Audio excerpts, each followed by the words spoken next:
বড় হওয়ার সাথে সাথে পাল্টে যায় জীবন আর পাল্টে যায় আনন্দগুলো।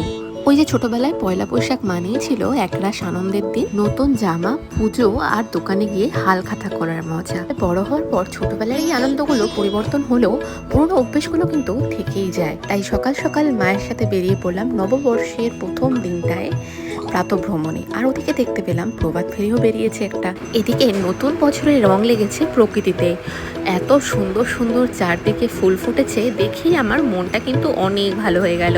নতুন বছরে প্রকৃতিও যেন সেজে উঠেছে সবুজ পাতায় আর সুন্দর রঙিন ফুলে। এদিকে বৈশাখ মাস শুরু হয়ে গেলেও গরমের রেশটা কিন্তু ভোরবেলা বা সকালবেলায় এতটা মালুম পাওয়া যাচ্ছিল না।